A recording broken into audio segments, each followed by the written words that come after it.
Guys, what are we supposed to do this episode about? Nothing has happened in Magic or Modern in months. The March doldrums have truly set in. We've already exhausted all available Neon Dynasty content, and Modern is already stale, so... I'm not even sure why we showed up to this recording without a real proper plan for the episode. I'm just going to type into the internet, what's going on in Magic right now? What?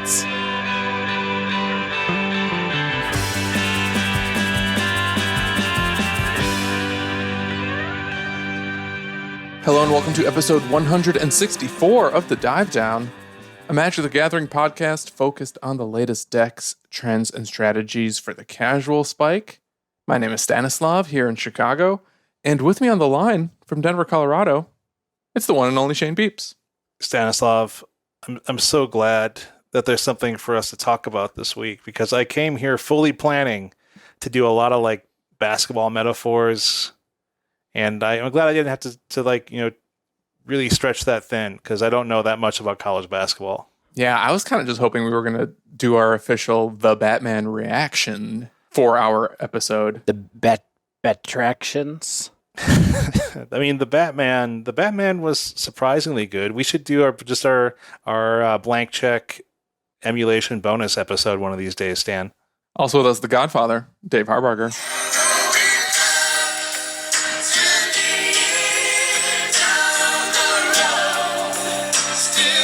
You know how I feel right now.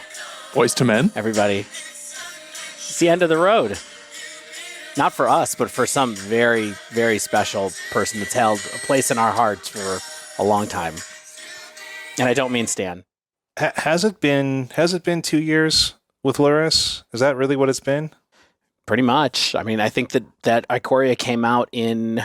I believe that Ikoria was spoiled at the very end of March 2020, because I remember really clearly it being very early in the pandemic and watching the spoiler episode at home with my two screaming children while I was trying to make a conference call all at the same time, and being like, oh my God, I can't believe this companion mechanic. You just cast them from your sideboard. They hated companions too. They were screaming about them. Yeah, they were not happy. They were like, these aren't interesting. Only 3 of them are playable. And one of them is Gyruda.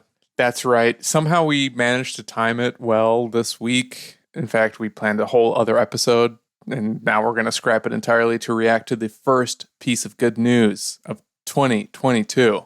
Wow. Early take from you there, Stan. I mean, we had a series of episodes planned, and I'm curious if we can get that back on track next week. But for this week, I'll tell you what, I'm really happy that we have one of our patent-pending emergency react-episodes. That's right. They really done did it. Lurrus of the Dream Den banned in Modern and Pioneer. Yeah, and really the best part about this is that we'll no longer have to go back and correct Google's autocorrection in our notes every time we try to type Lurrus and it autocorrects it to lupus. Every time, no matter how many episodes we write about Lurrus in it, no matter how many times we write Lurrus in a single document, you have to correct it at least 3 times back to the word Lurrus. Am I right? Truly a blessed day. I agree. I mean, I'm going to save so much time by not having to do that I'll be able to eat a small sandwich probably with the accumulated time saved. You know who we have to thank for this? Secretly, not so secret anymore, my 7-month-old child who ate some egg and had a bad reaction. And I was like, guys, I got to take my kid to the doctor. I don't think I can record on Sunday. Can we push it to Monday? That's a great point, actually, that your little kid saved us from having to re-record an entire episode, because that's what would happen. We are recording Monday instead of Sunday. We are going to try to get this episode out as fast as possible. Hopefully that means Tuesday afternoon at some point in time, to give you the reaction to what's maybe one of the most significant bands in Modern in a long time anyway. And we'll scale that, size that, compare that in only the way that we can. Yeah, I would even posit the most anticipated band since Uro, which was in the last band announcement. And I think it's more impactful than Uro's ban, but let's find out as we dissect the news today. Before all of that, let's jump into housekeeping. By the way, Lurrus was banned in Modern and Pioneer. I don't think we said that quite yet. I said it, Dave. It was Modern and Pioneer. I made that clear. Not historic. Okay. Or Standard. I think it rotated out of Standard. Newest patrons to join the Dive Down Nation, Blue Cheese returns. Great to see you again, Cheese. Also, MTG Grindcast sub to us, which is awesome because we spent the whole weekend telling all of our patrons to listen to the most recent episode of Grindcast featuring Dom Harvey, and you, the listener, should check it out as well. It is awesome. Also, Joey P from Yo MTG Taps joins this Dive Down Nation. That's very cool. The true godfather of Magic podcasting, as I've mentioned before, Joey Pasco, Yo MTG Taps, a show that I remember listening to. I really think I listened to it in like 2010, probably. And this cross-pod synergy is extremely good right now. So thanks everyone for joining up. We also got Andrew D, right? So thank you, all you new citizens. You know what's funny is Grindcast gets a twofer. They join as CCR and Lee, so they just they both can show up. I don't care. They can. I want them both in there. So thank you for joining, everyone. We have no increased tiers. No new reviews this week, so if you have some time, you want to leave us a note about how much you love us or you want us to improve as a podcast, go to your Apple Podcast app or into Spotify. You can drop us some stars there. We appreciate that. It makes it easier for people to find us. If you want to join the Patreon, if you want to become a citizen of the Dive Down Nation, head on over to patreon.com/thedivedown, all one word, and feel free to throw a buck at us a week. That gets you into the definitively discreet Dive Down Discord. You can talk with all of your favorite folks like MTG Grindcast hosts, like Yo MTG Taps hosts, like Andrew D. Maybe you know Andrew D. Just want to hang out with him or them. So we appreciate all y'all, and get some nice swag stuff sent your way if you go higher than $1. So you know all about it. We got a lot of other things to talk about today, so I'm going to take us right through ManaTraders.com, our sponsor. If you would like to rent cards on Magic Online, because maybe you want to brew some stuff now that you think there's more space. I don't know why you would think there was more space in Modern right now or Pioneer right now than there was 24 slim hours ago.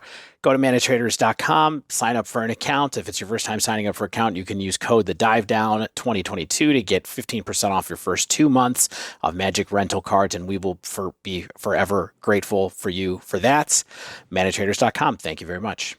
All right, with all that out of the way, let's break down this ban announcement published on March 7th. A surprise announcement. No one saw it coming, except maybe a few need-to-know people within the halls of Renton, Washington. The person who updates their web content management system. Yeah, their CMS. Did we have one of those early alert systems where, like, Robert Taylor, Fire Shoes or somebody noticed that this URL had something parked on it before this happened? Or I don't think we did see one of those early alert tweets. Well, for us, it's like the Mickey S alert system, because I feel like his finger is constantly on the pulse of this kind of stuff, and he didn't have it. So if by pulse you mean F5 button, right? That's that's refresh, isn't it?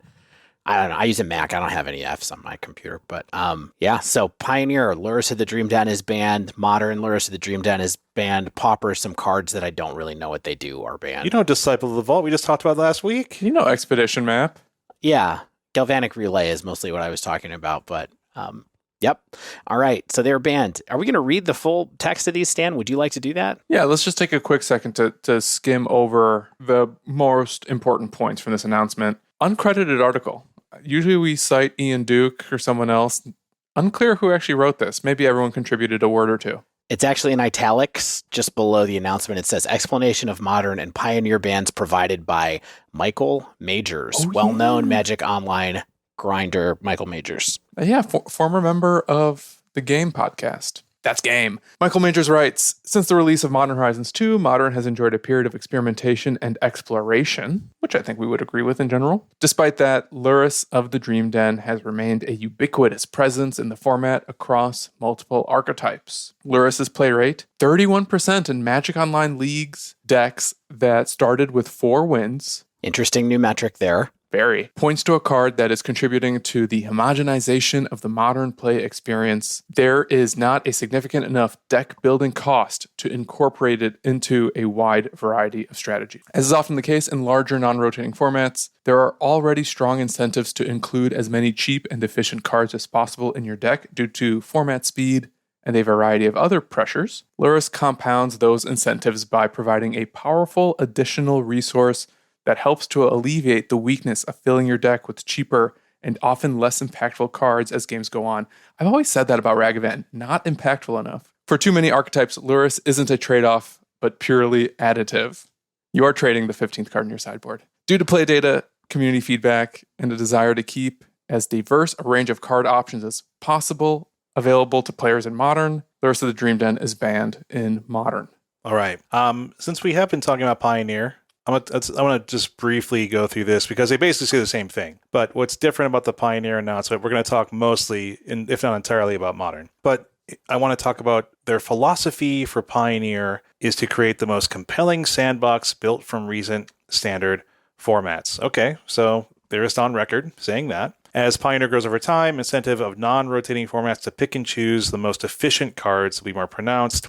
Lurrus accelerates that process, preserving diversity of Pioneer. Rather than waiting for the critical mass in which Lurrus is problematic, it is banned in Pioneer. They said it is less dominant in Pioneer, only 20% of Magic Online League decks that started with 4 wins.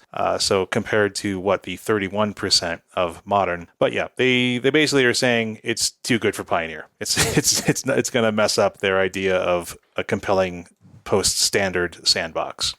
So let's start with Modern, let's say. Well, I also think we should talk about the companions overall, because some people are like, well, why not they get rid of companions altogether? Why not Yorion? They basically say Lurrus' presence in Modern and Pioneer is large enough for them to act, but the rest of the companions are at a normal play rate. They're in line with a diverse and healthy metagame.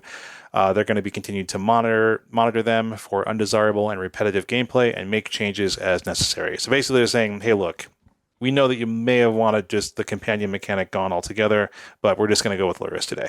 I certainly wanted the companion mechanic just gone, I think. That's kind of where I had ended up, or just banning all of them. But another day, we can have that discussion. First things first. Gentlemen, are you surprised by the decision? Ignoring the timing and the surprise of the announcement itself, does this decision line up with your expectations and what I feel like is maybe a conversation we've been having every week since January? It's certainly a conversation we had last week for about 5 minutes, which after all of that, Grixis Death Shadow was at the top of all those different tournaments, which was also something we managed to talk about because we had to record late last week. But yeah, I'm not surprised, no. No, not really surprised. I just feel like it's been something that's been inevitable almost since we recorded that episode last year where we talked about the 5 cards that people wanted to see banned in Modern, and Lurrus was far and away the card that was the most on that list. That would have been August of last year, I think. Is that right? Wow, that long ago. You think that we started the inevitability ball rolling down the hill? Yeah, absolutely. We make waves and really everybody else rides on them when it comes to Magic. Yeah, and so I'm not surprised. I mean, it just felt like after we had that discussion, it felt like we had a pretty definitive discussion among the 3 of us. And then we kind of said, but we'll wait and time will tell. Personally, there wasn't a moment since then where I felt like Lurrus was a card that was okay in the format. I always felt like it was the card that was the biggest center of gravity in the format. And eventually those centers of gravity get removed, right? Yeah, I actually think that's an interesting point. And although we're not going to talk about this past weekend's challenge results, it was completely, the top 8s at least, were absent of Grixis Shadow. And to your point about how Lurrus was never particularly okay, I think what we found was that decks were able to compete and maybe answer other specific Lurrus decks, but you couldn't really necessarily punish someone for playing Lurrus, the card, and the type of decks that card enables, except maybe Crack. But Crack the Earth also had Lurrus in it, did it not? I think that was also a Lurrus deck. You live long enough to see yourself become the villain. Absolutely. So this is the Batman episode then. Which Batman, though? That's from The Dark Knight, yeah. Yeah. Thank you. Okay. Well, Stan, are you surprised? Did you answer that? I'm not surprised, and I'm delighted, and I'm excited to have this conversation with you guys because something that really dawned on me today is the three of us were never really gung-ho Lurrus players, even though we've all dabbled with Lurrus decks. I don't know if Lurrus decks ever became like our go-to decks. Was kind of my go-to deck at this point in time. I mean, I played Prowess with it. I played Prowess with it. What do you mean? But you've been dabbling with creativity. You've been buying into that's been the Titan. That's been the last 6 weeks or so. I mean, I did often go back to decks that had Lurrus in them. Even doing like some mid-range stuff, some Mardu and Rakdos stuff. That's what I was trying to get at. Was Mardu Rakdos was my thing for a while. I have Shadow sleeved up, even though I never really feel motivated to play it on Magic Online, as I've mentioned before. But right. Well, I don't think anyone out there is probably surprised that Lurrus finally did eat a ban. But are any of you surprised on the rationale and reasonings provided in this banning announcement? Because I personally am a little bit surprised in how they justified the banning, but I want to hear from you two first. I do think this new data point is interesting. Yes. Because it's not nothing, but it's also kind of nothing. Because what they're basically saying is like a deck that is 4-0 going into match 5. So 4-1 or better. Yeah, a third of the decks that are 4-1 or better were Lurrus decks. Right. And it's like, let's just admit that variance happens and sometimes a Lurrus deck isn't going to win. But what they're not actually saying is that Lurrus decks were like overpowered. It's just that they were overly represented, including in the most successful decks. Yeah, because typically we'd get something like just raw win rate of non-mirror matches. But I know they can't really do that because of the variety of decks that do run Lurrus. So maybe we're just expecting a little bit too much where it's like, yeah, when it comes to one deck or one condensed archetype, they can be like, yeah, its non-mirror win rate is 57%. And I think that's the problem, is that they probably didn't have a way to really reconcile non-mirror win rate with a card that's in so many different decks, right? So what are they going to do? They're just going to say the win rate of all the decks that play Lurrus is X, and maybe that comes out to be 20%. Not 20%, but 40% because they're all playing against each other. If you look at them all at that kind of like huge sample rate, I kind of like this decks that started with 4 wins as a piece of data. I think it's an interesting way for them to look at it because it denotes decks that are in contention for trophies, which is something that people care about a lot in leagues. It's so weird that they say started with 4 wins though. Like, why not just say like 4-0 or better? Or something like that. Like, just started with the 4 wins seems like just a clumsy way to just get the point across. Well, you have to acknowledge the posit tilt that happens sometimes when you're like going for the gold and then you fumble. I also wonder if they had said 4-0, if people would have gotten that confused with prelim results, which these are not, right? And prelims are 4 rounds. So I almost wish they had just gone for like top 32s of challenges or something like that, like to make it seem like, people sometimes complain that leagues are a little bit too weird or just too varied a metagame. Yeah, one thing that I'm really curious about as well is that I don't think they kind of specifically answered, and maybe as we go through this episode and look at some actual data that we've collected, that this can help answer the question, but were Lurrus decks actually getting more popular? Was sentiment around them actually changing? Because they do mention sentiment, and I think that's important. And let's not forget, there was a BNR not that long ago, I want to say 4 or 5 weeks ago, where they not only did they ignore Modern, but afterward Aaron Forsyth took to Twitter to kind of explain why they didn't make any changes to Modern. And we actually delayed recording one day in order to be ready for this episode then, because we kind of assumed that Lurrus was going to be banned 5 weeks ago. Didn't happen. Yeah. I like your point there, Stan. I almost wish that they had just been like, is there been an increase in Lurrus? Like, is the presence greater since the companion nerf? Like, are we seeing the steady increase of Lurrus just being a force in the metagame that then impacts the community sentiment? Ever since we said that Modern is fine and healthy and we weren't going to change anything, people started to pick up the best decks in the format that all happened to be Lurrus decks. And for that, we are sorry. I did appreciate... I really think a lot of this had to do with the mocks that happened a couple of weeks ago.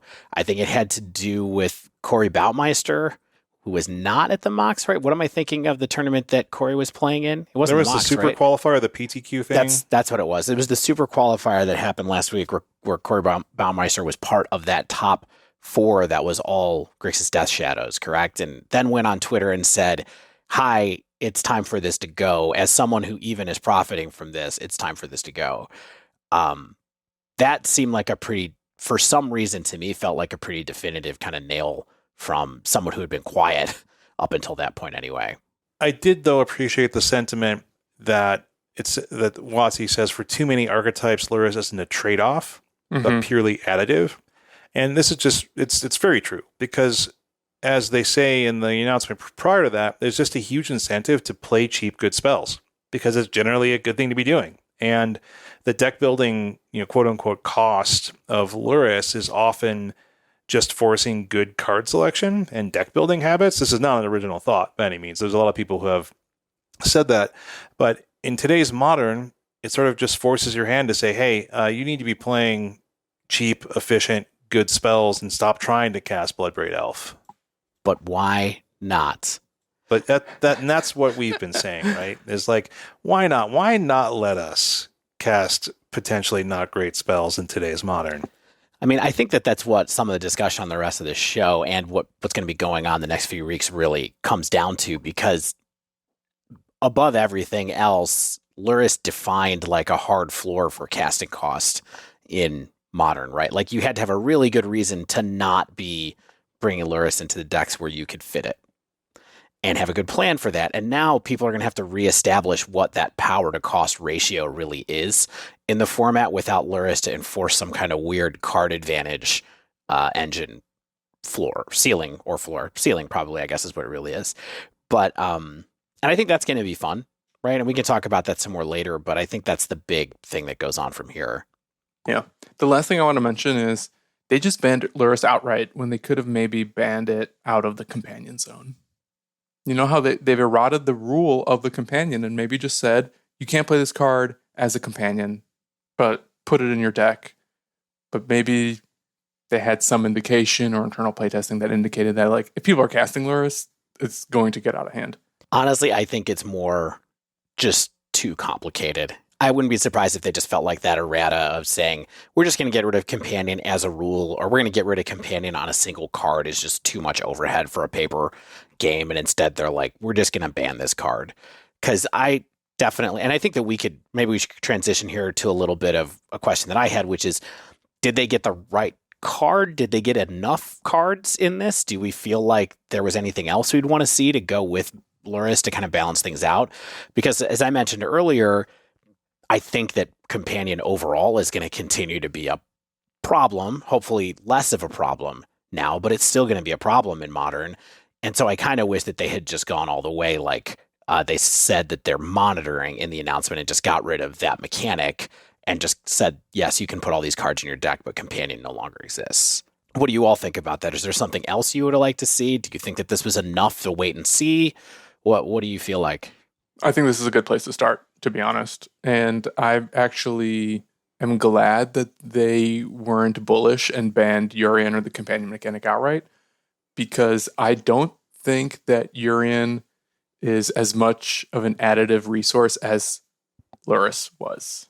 Because Urian makes you play 80 card decks, and at least in Modern, sideboarding is so important that doing that in Urian decks is actually quite a bit harder. I also bet that they're popular and they're good, but I don't think that they're in contention to be the best decks currently. We'll see how that bears out in the future in this new environment, but I kind of like the just going surgical for like the objectively problematic card, and then just being iterative from there if they need to. I sort of look at Urian and Lurrus as just the two companion pillars, and then I see some of the other ones as just kind of annoying consequences of the companion zone, like where what is Kahira, the green-white one, and it's just where I can just get this as an extra card because my deck fulfills the deck building requirements, and it has value as like a pitch card or just a creature if you really need an expensive creature or something like that. That's kind of annoying. And I kind of do wish that they just ban the mechanic completely, because then it just gets rid of that facet of companions that I find a little bit too samey and a little bit too powerful for its unintended purpose, where it's like, yeah, Green Tron can certainly run the red-green one. Gigantha. Gigantha. And it's just kind of, it's not like a Tron card. It's just like, hey, here's a creature that I can cast eventually. And I find that sort of just silly and kind of annoying, but I get the point of where it's like, it's not breaking anything, but at the same time, it's just like, hey, here's your 8th card. Mm-hmm. Yeah. I feel similarly to the list that I saw today where people are like, well, we're just going to put Gigantha in Death Shadow now, and that's going to be fine. We'll just have a companion there. It's going to be a 5/5 instead. I think that's a joke, to be honest. I think it's a little I'm not memey, sure. but I think it's a little memey, but like, there's no reason not to. Like, they didn't have to change the construction of the deck at all to make it work. So why not? But anyway, that's just kind of how I feel about the mechanic. I think it was a badly designed mechanic. It broke Magic too much, and now we're just sort of slowly unwinding this one decision that might have been fun. Like, I think it was a fun mechanic. You know, we talked a couple of times about how those first 3 or 4 months of Companion Modern, like the beginning of the pandemic, honestly, when everybody was playing Magic Online and everybody was playing Garuda and Lurrus and Yorion, like, that was a fun game.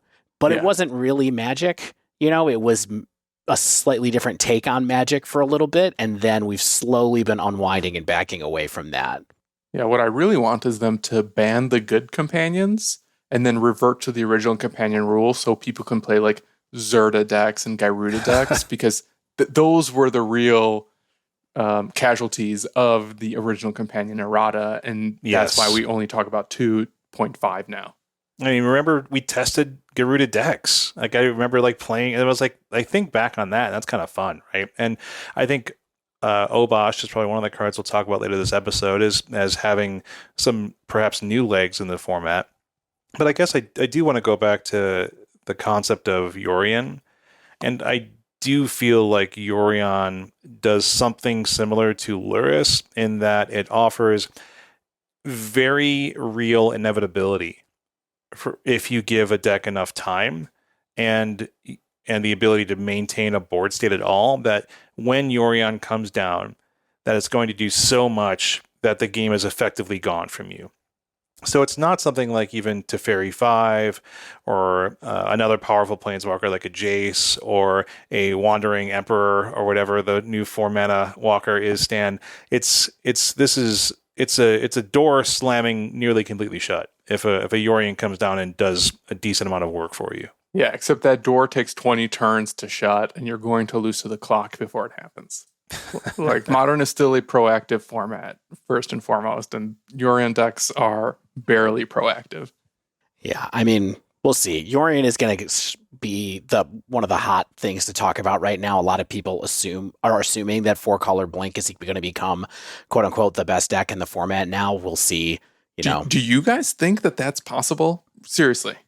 I think it's definitely possible. It's not like that deck was not the best deck in the format when Uro was around, and Field of the Dead and Arkham's Astrolabe. Now, those are very different cards, but that strategy is something that has proven to be good enough to be good in Modern, and we might be entering an era where it's good enough again. It's just, Omnath is super good. It runs Ragavan as well. It's got a good array of pitch elementals. It's got all the best spells.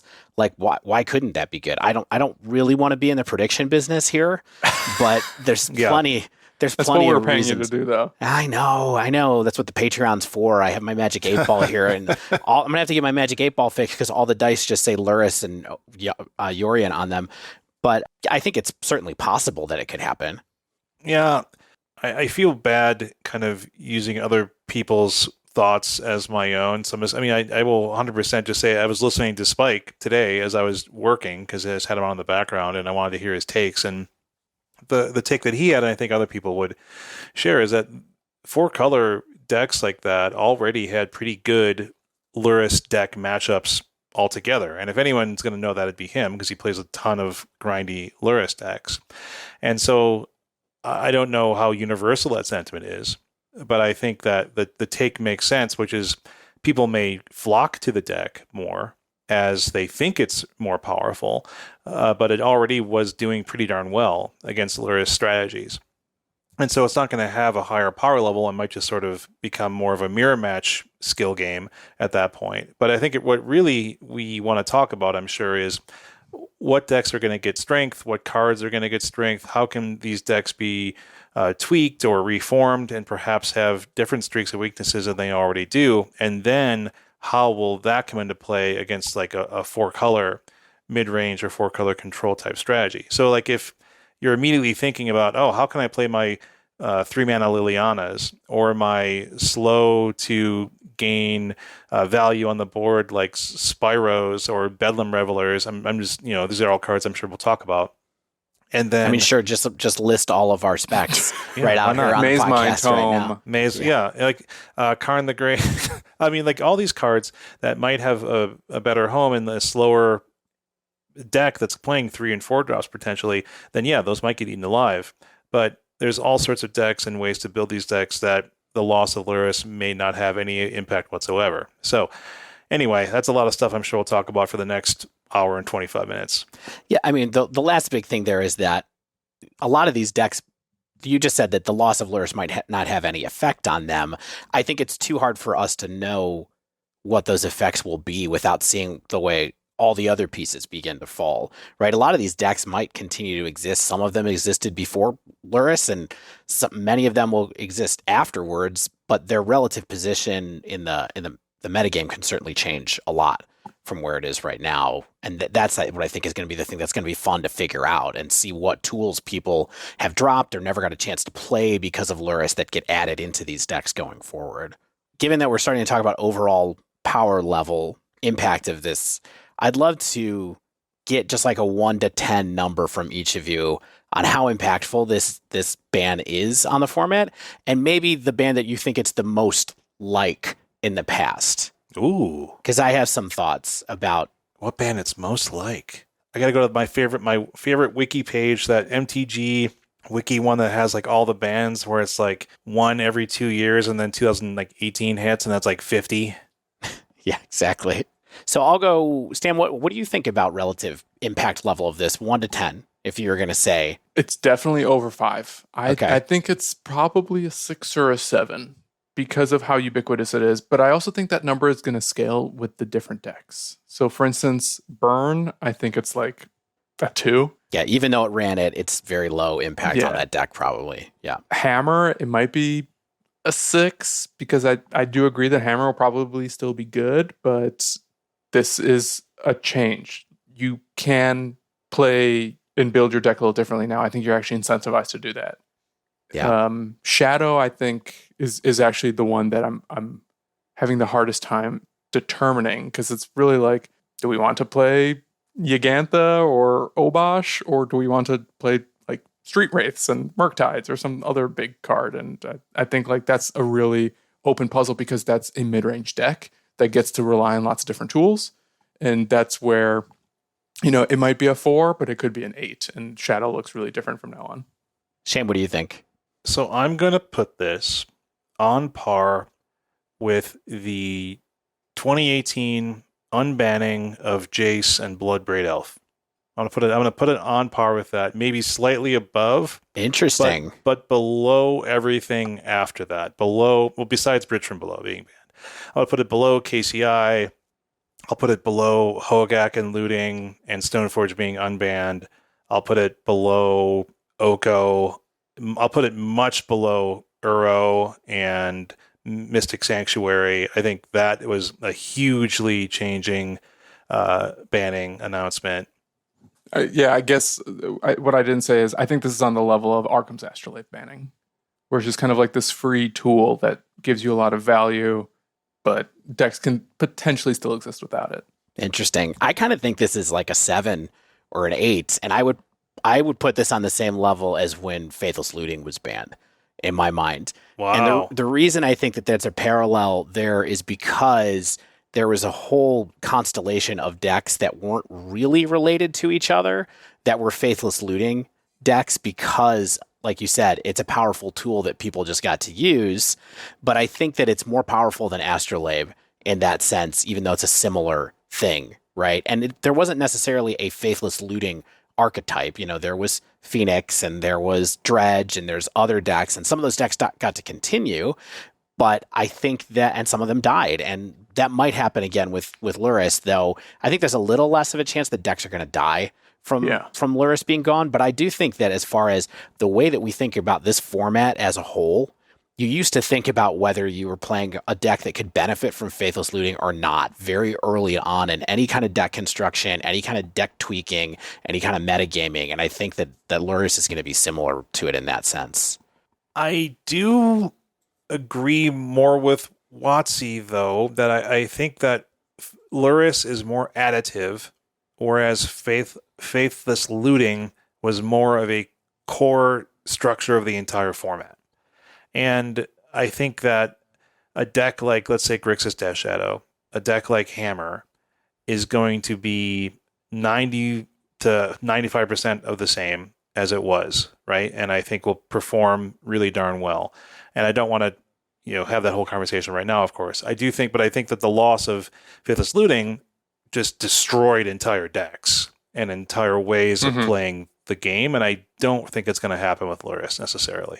Yeah, I agree. I think it won't be as destructive, but I do think, again, from a deck building perspective, it's a filter that was applied over the entire format that's now gone. And I think that's why they're parallel to me in some sense. Yeah, but think that was about like the a fact gel that, filter, and this is more of like a wax filter. Yeah, I mean, think about the fact that how much less graveyard hate are you going to be able to start packing in your decks, in your sideboards when you're thinking about decks, because there are so many decks that used to have a casual graveyard recursion plan thanks to Lurrus that just aren't going to have that dimension anymore. That's a pretty big difference that, I don't know what the numbers are going to be, but it's going to be less than you needed before, I think. I'm not sure if Endurance was seeing play because of Lurrus. No, I'm not talking about Endurance. I'm talking about Soul Guide Lantern and Tormod's, all the stuff that every single deck needed to have X amount devoted to thwarting Lurrus's plan, because you knew that you were going to need to see that, where people maybe won't do that, or on certain weeks they'll be a little bit more like, I don't think I'm going to see Dredge, or I don't think I'm going to see whatever, and so I'm going to go light on Graveyard Hate and try to sneak through with matchups that, and hope that I don't draw the bad Graveyard matchup. Maybe you won't have to do that as much anymore. But at any rate, that's just one example of kind of how I think the impact will really be. It's not going to be destructive like you were saying about Faithless Looting, but I do think it removes an entire layer of thinking that was compulsory. So last thing on this before we probably should move on. The reason I'm going to equate it to Jace and Bloodbright Elf is I think that we're going to see some large sea changes that are motivated by ideas of creativity, of excitement of being able to try new cards, of strategies that people will think will be good into what they imagine is the new metagame. And then I think we will see people go back and realize that the efficiency and raw power of Grixis Death Shadow and Hammer and who knows, Mill for that matter, the decks that run Lurrus are still darn good, and we'll see them in almost the entire same structure still performing quite well. That's what I think is going to happen. Yeah, I think that take is okay too. And I think that outcome is okay, to be honest, because those cards weren't operating on an unfair axis. They just had the ability to play a free card that gave them extra longevity that a whole other swath of 2/3 of other decks just didn't have access to.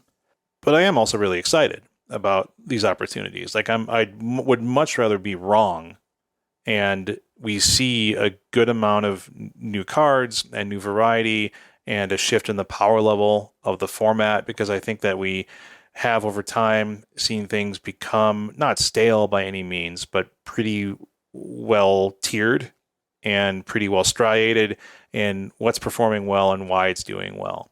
And so I think that if people are able to go back into the well and go back into their deck building software website of choice and be like, well, I can think about this, and I can think about this new option or old option rather, and incorporate it into my deck and succeed with it, I'm all for it. Yeah, I totally agree with it in that sense too. Like that's the big thing, is that this should be an exciting time for Modern coming up. Whether we return to this kind of stasis of where we are now, there's going to be a lot of upheaval between now and, I don't know, the next 6 weeks or so while people figure it out. I mean, I'm constantly shocked by how fast metagames get quote unquote solved, or at least become a stable progression of things, which is sort of what was happening in Modern before they decided to ban Lurrus. But I do think there's going to be a lot of time for people who are content creators and brewers and things like that to just try new things out. There's going to be a lot of conversation. I think that stuff is all fun. You guys want to share some hot takes? More than we already have? But what have you been holding on to that you think is shoot your shot quality, the craziest thing that could happen after this? Here's the wildest suspicion that I have. I think Obosh will be the best companion going forward. Not Yorion, will be the most powerful one that people start complaining about next. Just random, unpopular take. Maybe that's because I like playing with Obosh, but that's what I'm saying. The weirdest outcome that I think might happen. I mean, Obosh does offer a different thing than other companions do, right? It offers more damage, and that's pretty good. Yeah, and it also had some overlap with decks that Lurrus wanted to be in. So it was a lot easier to say, I'm going to play Lurrus and Baubles and not stretch to a 5-mana card. And now you can be kind of like, well, maybe I'll go for this kind of different plan where I try to do a bunch of extra damage in the late game if I need reach. And maybe Lurrus can provide that, or Obosh can provide that. But like I said, we'll see. I got one too. I think we might embark on a golden age of artifact decks where playing a lot of artifact hate, it might become as important as playing a variety of different styles of graveyard hate used to be, where Neon Dynasty provided enough new tools, in addition to MH2, by the way, enough new tools to things like Urza and Hardened Scales and even Hammer and maybe affinity style strategies that we're going to see the floodgates open up along that axis, more so than maybe any one other specific axis. I'm even worried about like some kind of weird combo deck bursting out now just because like we're not going to see as many Thoughtseize decks that Lurrus may be enabled to. I guess I'll stick with my hot take that I already had, which is like it's not going to be as different as people think, and that was already hot enough. Fair. I think that's okay. All right. How about we take a really quick break? Maybe a cold shower after some of these hot, steamy opinions. Or my sweaty Obosh take, basically. Yeah, and then we come back. We'll do more Lurrus talk, but maybe we'll actually camp it in some actual data-backed reflections on what's been happening in Modern and how we think certain cards, certain decks, or other changes might evolve based on this BNR. Stay with us.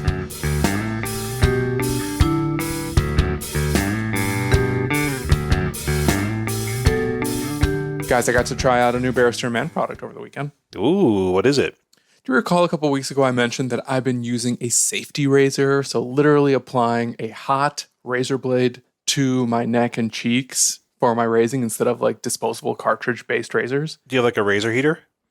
No, I mean hot water.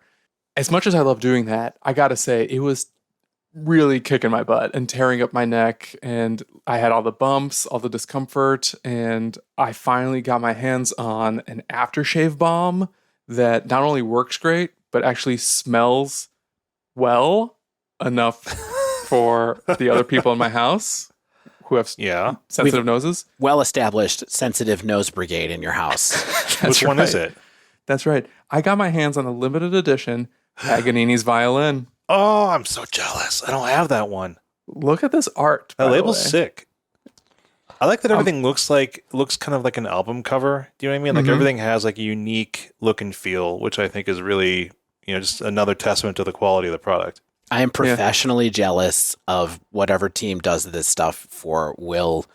Team, if you listen to this, hit me up. Let's talk. You know how like sometimes you have company at your home and they walk into your bathroom and they see like a towel that is always damp and just like a single bottle of shampoo and conditioner that you kind of have to hide. You don't have to do that with Barrister Man products because they look so nice. Like my Pert Plus. Exactly. And it really had an like undeniable positive impact on my aftershave routine and skin quality and overall feels. That's awesome. Yeah, I never had to use aftershave before because I was never using really good razors. Now that I'm using like all these good razor products, I actually have to take better care of my skin, and this thing totally did the trick. Can you tell me what the violin smells like? Because I've been wondering. It's really mild. It's just like this mild botanical is the way you know Okay. how Malort is a two-fisted botanical? This Yeah. is a very mild, kind of leafy, beachy botanical. That sounds dope. I'm smelling it as you asked. Yeah, but I'm watching you. I'm watching you smell it. I've been rotating through my like 3 shave soap now, and I literally shave every other day now because I want to have a new smell in my life. So if you want new smells in your life, if you want to take care of your skin, if you want regular old soaps, if you want shaving soaps, if you want fragrances, if you want aftershave balms, all that kind of good stuff, head on over to Barrister and Man, MANN, and if you use coupon code TheDiveDown2022, you get 15% off your first order. It lets Will, citizen of the nation over there, lets him know that you came through us, and that helps us out, helps keeps this relationship going. We love the products. We love working with Will. And thank you to everyone who's been using our promo code thus far. We appreciate it. I know Will appreciates it, but we appreciate it too because we stand by these products. We love using them, and we really hope you do as well.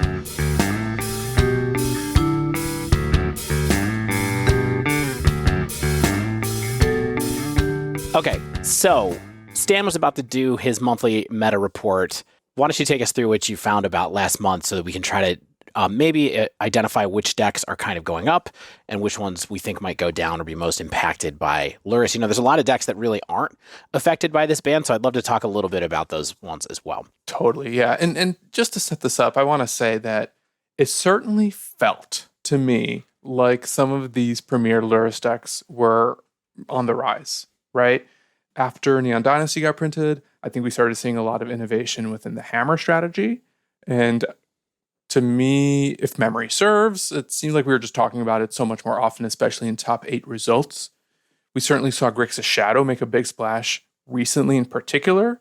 Last week we talked about that, PTQ or challenge or some MTGO event where all the players in the top 4 were on Grixis Shadow. We were even like chattering about some random up-and-comers that kept coming up. It seemed like week to week, like Cat Oven. This is all just sort of like anecdotal feels. Is that how you guys felt as well? Or did you get a different sense of what you thought might have been more popular in February? To me, it certainly felt like the metagame was coalescing around 2 decks in particular and maybe a group of 6 decks total. And you'll go through them. But for me, the big ones were Lurrus decks, Hammer Time, and Death Shadow. Felt like they were definitely in a little bit of a back and forth kind of play over the last couple weeks. Yeah, especially Hammer Time. I think people were really excited about trying the new Azorius builds and incorporating the reality chip and some interesting sideboard card options then when going into Azorius or Esper or something like that. And then, of course, like you said, Dave, like I feel like we've just been hearing so much about Shadow recently, like more than before. I don't know if the data actually bears that out. I wouldn't be surprised. I haven't actually looked at this, Stan, because like I said, I was working on an entirely different episode altogether in my mind. I wouldn't be surprised to see some weird, 8th to 10th place, like just totally new artifact strategy. Like maybe some kind of like Rakdos artifact thing, or Hardened Scales or something like that is actually kind of creeping up towards the end of this month. Yeah, we'll see. I also want to note for the listener that I tried to improve the methodology a little bit to make this segment maybe a little more digestible, a bit more interesting, and something that we're introducing this time around that I intend to maintain is actual percentages of negative or positive month-to-month growth. So we'll talk about decks were X% more popular, X% less popular based on their relative appearance across all MTGO results that I looked at. So just for this top-down POV, the single most popular deck to appear in Modern Challenge results in particular in February was Hammer Time. It was in top 32s 37 times. In fact, it was the only deck that appeared in top 32s more than 30 times. Woo. And what's our total in here? 8 tournaments. Okay, and how many decks? 8 times 32? Okay, 256? Sure. I think they call that a bite. Nice. 256 a byte. Is that a kilobyte? What is that? It's a number. Good teeth. Hammer Time, 37 copies. Second place was Death Shadow, 25 appearances across all these 256 decks samples, followed by Blink, which did it 23 times. And then the only other deck that appeared more than 20 times was Is It Murktide, that appeared in top 32s 21 times. Yeah, so rounding wise, these 4 decks were around 10% of the meta, right? With Hammer Time inching up towards 15% of the meta. Murktide was probably more like 8%. Blink was more like 9.5%. But that's what we're talking about, the decks that were flirting with 10% of the meta of these top 32s. Fifth place, and this one was a surprise for me, 16 copies, Living End, which is a deck that, we're obviously aware of. We just don't really talk about much. It appears in top 8s from time to time, but it doesn't feel like it's one that has been particularly dominant. Just kind of like ever present and certainly annoying to discuss or play against, certainly. Followed by Amulet Titan with 15 copies. And then Other. So these are just like your 1s and 2s, your experimentation, your deck diversity. 11 times Other was, captured in these top 32s. Your green Trons. Like what's in there? Like how it's like, is there like a gap between like the 7s and then like the 1s? So or is Others are like your Oops All spells, your Grixis controls, your Heliod's. Like it's these decks that only appeared like 1 time or 2 times in a tournament, and as a result, they weren't necessarily bucketed into the top decks of a tournament. That's usually anything that's like 2 or more appearances. And so your green Trons, you're right. And at most, that's 11 decks, right? And it might be as little as 6, right? Because if it's 1s and 2s, then it could be 5 2s and a 1, or it could be 11 1s. So there's your span. But it's not a huge number of decks in that Other bucket either way. Yeah. 8th most popular deck was Belcher, 8 copies. And then tied with 7 apiece was Yawgmoth, Burn, and Azorius Control. Among the most popular decks to appear in top 8s, tied for first were Hammer Time and Shadow. They did it 10 times apiece. Whoa. That's a lot, especially when you look at the instance of the decks that come below that. Right. And the instance of the decks that come below it, the next most successful decks were Amulet and Blink, which did it 4 times apiece. Notably not Lurrus decks versus Lurrus decks, if you think about it that way. Good call. 3 times each was Murktide, Belcher, Azorius, and Living End, which, kind of like a pretty clear tier 2, I would say. Maybe if Amulet and Blink are tier 1.5. And then finally, Jund, Crashing Footfalls, and Boros Aggro, which is actually Crack the Earth. These each did it twice. Those are Crack the Earth ones? They're not the more prowessy ones? Yeah. Oh, interesting. Okay. Thoughts about this? The conversion rate of Death Shadow is very good out of this compared to everybody else, I think, if you look at it. Actually, realistically, Amulet Titan has the best conversion rate between 32s and top 8s. If you look at this, it's got more than 25% of people that put it in a top 32 got into a top 8 with it. Death Shadow is more around 20%. Hammer Time is at less than 20% in this one, or slightly above 20%. So, but Amulet Titan's the one that's kind of out and ahead just in that raw number. I like your fast math, Dave. It might be wrong. But also, we're saying numbers on a podcast. Nobody's writing this down as we go. Right. But aside from conversion rates, like undeniably Hammer and Death Shadow are very dominant in the top results. We had 16 finalists spread across 10 different decks. All but 2 of them only did it once. And the 2 decks that appeared in finals more than once, they each did it 4 times, were Hammer Time and Death Shadow. Thopter Combo, Murktide, Jund, Is It Delver, Azorius Control, Titan, Living End. These all appeared in the finals, but they only did it once in February. And then finally, 8 winners spread across 5 decks. The winningest deck last month was Death Shadow that did it 3 times. Hammer Time did it twice. Jund, Crack the Earth, and Azorius Control each did it once. So based on the results and popularity, wow, I think we can agree that the 2 best decks were Lurrus decks in this case. Granted, very different strategies, something that we've been touching on. But Shadow and Hammer essentially shared no cards beyond their companion. And when you consider the diversity among the challenge finalists, you do see a mix of like beloved and even some unexpected one-ofs. But then you have these just two elephants in the room that obviously maintained a level above everyone else, both in popularity and overall success.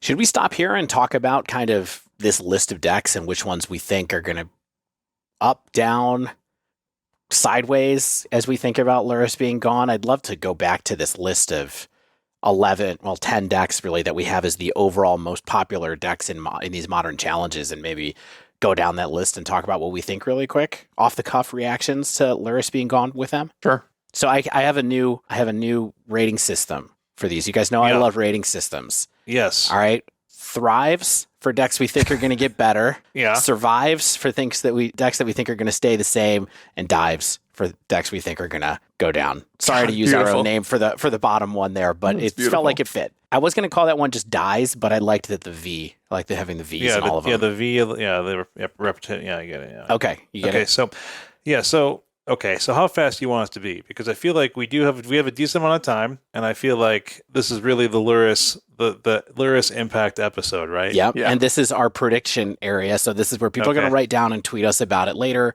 or even in the chat right now, they're going to tell us that we have it so wrong about what's going to happen, and we are A-okay with that.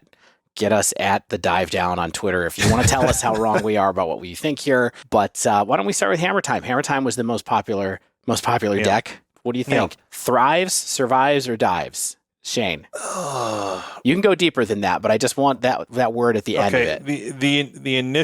My initial take is thrives like gets better? Yes. Okay, it survives. Okay. Agreed. Yeah, I feel like the Hammer Time survives too. And by survive in this case, I think it still stays a major force in the metagame, but doesn't really change, and maybe faces some more threats to its dominance. But yeah, I think mostly it survives. It's kind of the same as what it is. Yeah, I mean, it might be a survive minus for me because if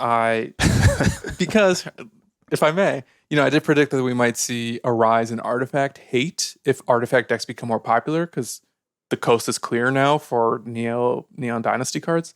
And as a result, Hammer Time without Lurrus might see more splash hate and not be as grindy and resilient as it used to be because of the companion.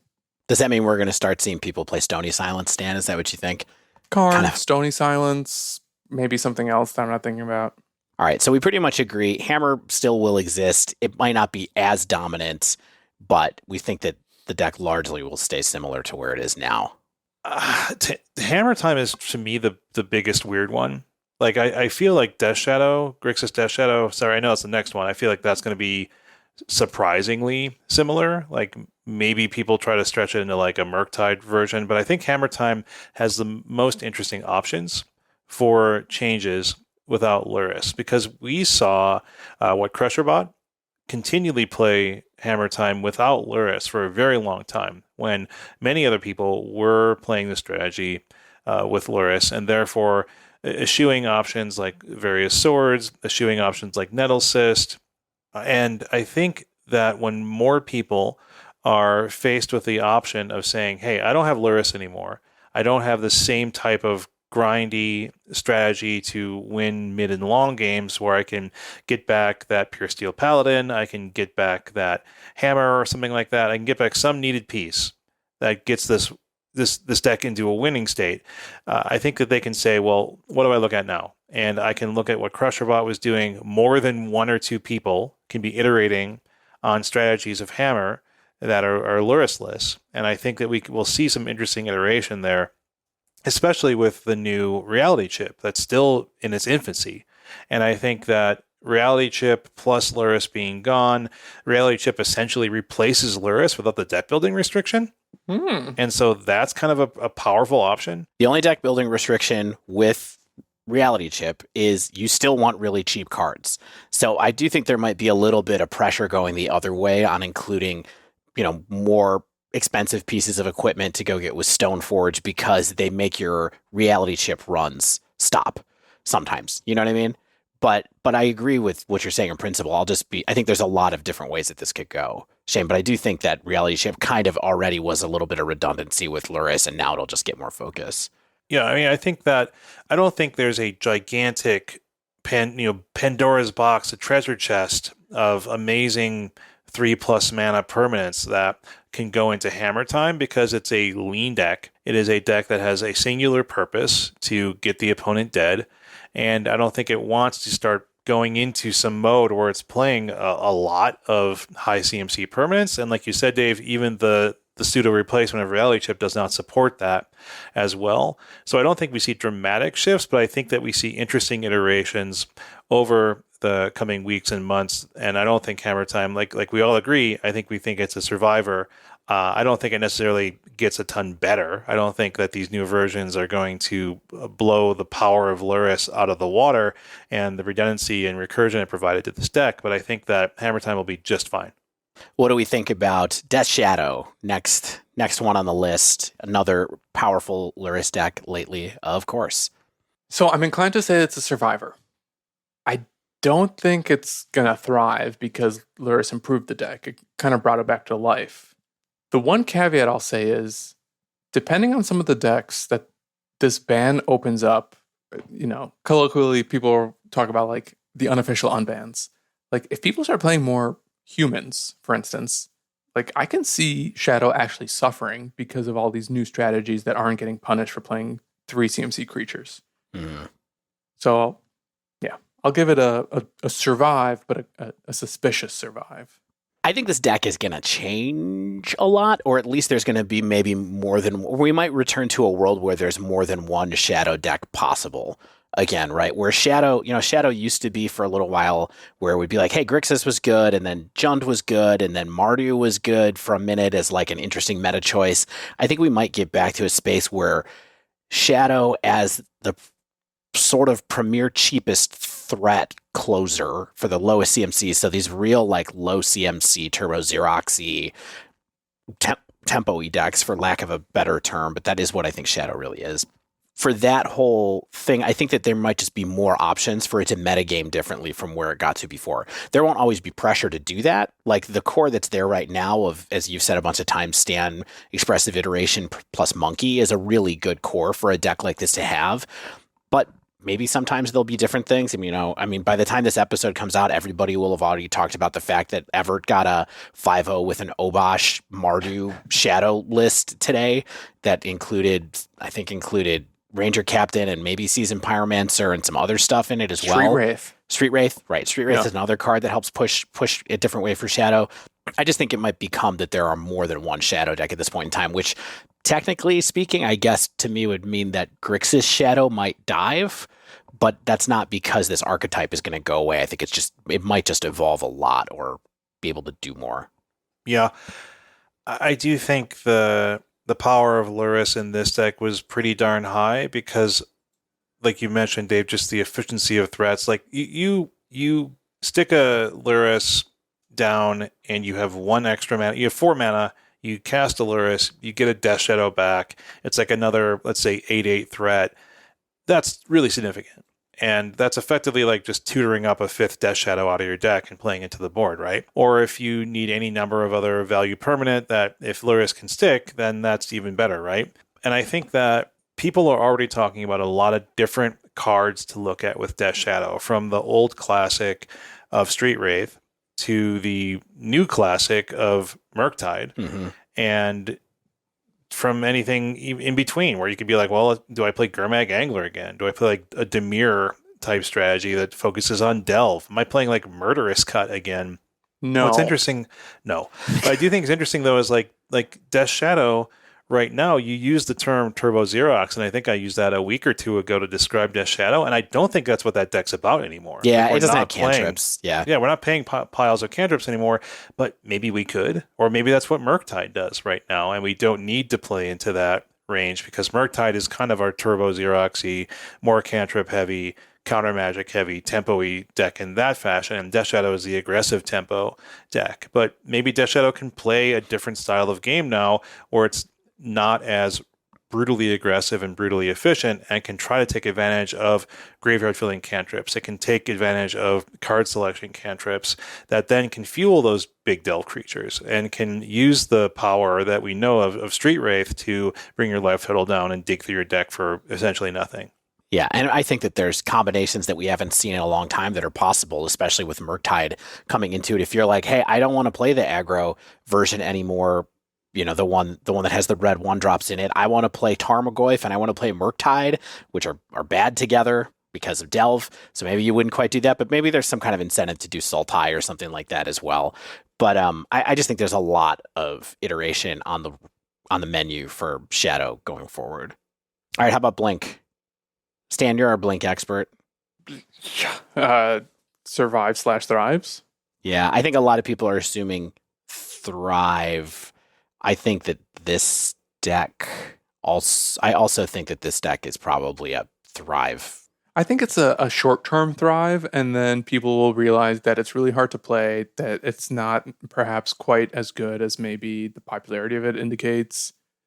Again, I feel like I have to provide caveats. This deck is amazing, but it's just like, it's not the best deck in the format. And for that reason, I don't think an 80 card deck that just like happens to have all the best cards in every single color necessarily is where the format wants to go in a non-Lurrus environment. Well, this deck really excels at board interaction too, is the thing. And so the thing that could happen in this world is if we have a bunch of decks that get good that aren't board interaction based, like if we have some combo, if Cascade gets really popular again, like 4-color Blink as it's made right now isn't the best at interacting with that kind of stuff. And so that might be a problem for this deck generally, depending on what kind of tries to take a shot at the top of the meta coming from here. But well, I mean, I disagree with the Cascade point, but sure, rather than dithering, like I think we cannot overestimate the fact that post-board games are the bread and butter of Modern. Like seriously, you play more games with sideboards than without, I think, objectively. And Lurrus decks are not really good post-board strategies. They're kind of like this classic example where you really want to win game 1 and then just draw game 2 as much as you can. And for that reason, I think people are going to recognize that like this is really hard. And if we're going to see a rise in certain control strategies, it might be a more traditional 60 card blue, white, or Jeskai deck long term. How about Murktide, just to keep this moving? Oh, Thrive. I think this is actually one of the real winners because it had all the best cards, or some of the best cards from Shadow and other Lurrus decks without having to actually play Lurrus. And it still gets to like use Bauble very profitably. Has a really great early game. It can play control strategy. It has a killer finisher. I think Murktide is actually going to be one of the most successful decks like in challenges next week. Do you think it had any particularly bad matchups against Lurrus strategies? Like were they just the same kind of efficiency but offering more threats that got onto the board more quickly? Like do you think Murktide can thrive because that Lurrus is no longer in the format, or do you think it's just sort of a popularity thrive along with just raw power level of a good strategy? I think not having to play Grixis Shadow is probably in Murktide's favor. It's probably going to have a hard time against 4-color, but I can see maybe 4-color getting punished by some other strategies and kind of help clear the way for Murktide. But the Murktide versus Hammer matchup was kind of in Murktide's favor because of Archmage's Charm and Fury if you played it. And just like the amount of removal that you had in Unholy Heat and Lightning Bolt. That I think it both the band gets rid of some of the annoying matchups and doesn't necessarily buoy the bad matchups either. And if there's any deck that like Drown the Lock is going to be on against most of the time, it's Murktide Regent from Death Shadow. What do you guys think? Murktide Regent? Like, do you agree that I think that this might be one of the thrivers short term? Yeah, I don't know how much better it gets in terms of just a power level or matchup level, but I do think that Murktide Regent is a proven performer in this meta. I think that if people want to try something a little bit different because they don't like what happened to Shadow, they can pivot over to Murktide Regent and do similar things. And potentially, if the Death Shadow doesn't get solved in a way quickly, or it feels like the power level has dropped off significantly to people, then I think Murktide is the type of deck that they will pivot to and the popularity will rise 5-10%. Yeah, I can agree with that. I think this is your somewhat simpler, somewhat more controlling, more stable mana base kind of version where you get to play a proven finisher, like you said. And so I think that there'll be a lot of gravity around this deck. Mm-hmm. How about Cascade / Living End? What were those matchups like for... Well, I know that Rhinos and Living End are pretty different from each other, but right now it seems like Living End is the flavor of the moment. How do we feel about those matchups against Lurrus decks? I feel like if the hand disruption decks become less popular, like if we start seeing Death Shadow go away a little bit and the Inquisitions and the Thoughtseizes fade a little bit, and if the Hammer Time is focused still on Azorius, maybe not Esper, maybe not Orzhov, then what other decks really are playing Thoughtseize right now? Not many. Yeah. And I'm not a Living End pilot, but I have played like Reanimator type strategies, and the fewer 1 mana hand interaction spells that are picking off my 2 and 3 mana combo enablers, the happier I am. And so I imagine the decks that want to cast 3 mana cascade spells and cascade into the Living Ends or cascade into their Rhinos are going to be a lot happier. Yeah, I think what they really need to be worried about from now on is like Teferis and Omnaths and maybe Solitudes, more so than the stuff that the Lurrus decks are doing. I feel like Living End has those tools. Like I feel like Living End has, you know, the sideboard tools and now the main deck lands, the channel lands that can take care of those problematic permanents, and then they can sideboard into more of those. And I think that is a lot easier for Living End decks to deal with than the cheap hand disruption. And so I think that Living End, has an up arrow. I think that is it might be a thriver. Mm-hmm. Yeah. And then finally, out of this top 6, Amulet Titan. Like Thrive Plus. Yeah. The reason being is that with Death Shadow gone, that's one less deck that is really good at activating Unholy Heat. And I think Murktide is now potentially, or if other Blood Moon decks emerge, like are now responsible for maybe keeping Amulet in check. I agree. I mean, looking at it, it feels like some big mana decks are about to come back, right? Like we're going to maybe we'll see a mini Tron resurgence. Probably going to see Amulet Titan's already been good. It already led the conversion between 32 and top 8s, probably in percentage wise from my at a glance math. So it feels like, yeah, there should be a big plus arrow next to this one too. So I got to say, we looked at these top 6 decks. We kind of put a plus arrow next to all of them. So I think that so we said Hammer Time and Death Shadow would maintain. And then we kind of said that Blink, Murktide, Living End, and Amulet will all get better. How do we feel about that? Just so the takeaway I get from that is that we expect Hammer Time and Death Shadow to come back to the pack, and these cards that are these decks that are 3rd, 4th, 5th position, 6th position to kind of even back out and maybe be the most prevalent decks in this next month's sample. Is that fair, you think, for what we said? Do you think that accurately reflects what we were talking about? I just want to hold this accountable because we didn't say anything was going to go away, right? I guess I will say the more I think about it, the more I am leaning towards Stan's statement of Hammer Time being sort of like a survive minus, where it's like, I think that Hammer might actually have taken a larger hit than I want to admit. Like the raw power level of Hammer is there, and sure, it gives a few more interesting options, but it's not quite the same option as getting anything you want back out of your graveyard later in the game. Yeah. Where all of your payoff spells can be brought back with that single card, basically. I think that's fair. I'm so glad I finished building Hammer Time this week, and the cards are in the mail literally right now for me to be able to play Hammer 2, but, you know. Customer service, dog. Yeah. Call them. Say, hello, it's David from the Dive Down. I will slander you on my podcast. The one thing I'll say about kind of this matrix that we're using right now is it's very deck focused, and I actually think the future of Modern in terms of innovation is more card focused. And it's not going to be as much about people saying like, oh, is my favorite deck going to be good again? Because it's going to see play, and the next league, post Lurrus League, is going to have 5,000 decks. But I think what we're going to see is a lot of innovation with particular cards and finding new homes for stuff that was printed post Companions that never saw the light of day, including some stuff from MH2 in particular, as well as familiar favorites that maybe got pushed out of the format because of Lurrus incentivizing everyone to play 0, 1, and 2 CMC permanents. All right, so to close this section up, maybe before we go and get to some cards, like you were saying, Stan, because I think we all have some cards that we'd love to kind of discuss in a vacuum as being things that might be back on people's radars. Any last decks that you think take a notable hit, get a notable increase that we should be keeping an eye on in this new world going forward.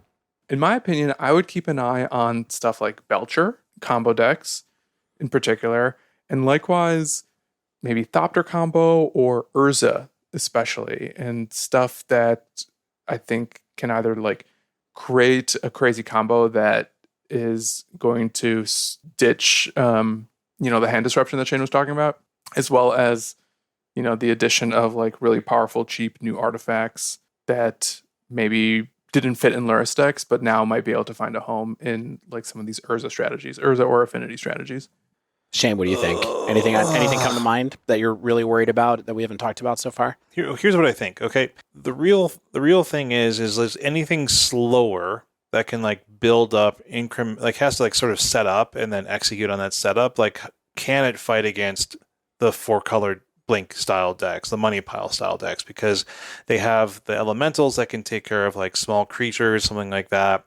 Like, is Heliod combo going to suddenly make a resurgence? Is like a devoted druid style deck going to suddenly make a resurgence? And it's like, I don't know, like not with Fury or not with Solitude still ruling the roost, and potentially an increase in like these 4 and 5 color decks.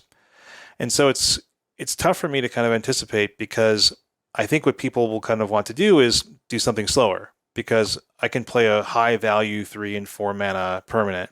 But at the same time, then it's like, well, other people are doing things too. You're not operating in isolation, and maybe combo comes back a little bit more strongly. Maybe Living End comes back a little bit more strongly.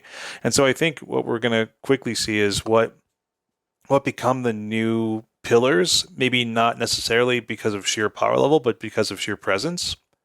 And then how do people metagame against what people consider to be the best decks while we're still hashing all this out? And I think that's what we saw kind of early in the Modern Horizons 2 meta, right? Which is just people trying stuff and then it being hard to metagame against. That's why it took so long for something like Azorius Control to solidify and become like a true tier 1 deck for a while, because it's like, well, how do you fight against everything? And I think we're going to see a little bit of everything right now as people try, like Stan said, new cards and new decks to try to fight those cards or incorporate them.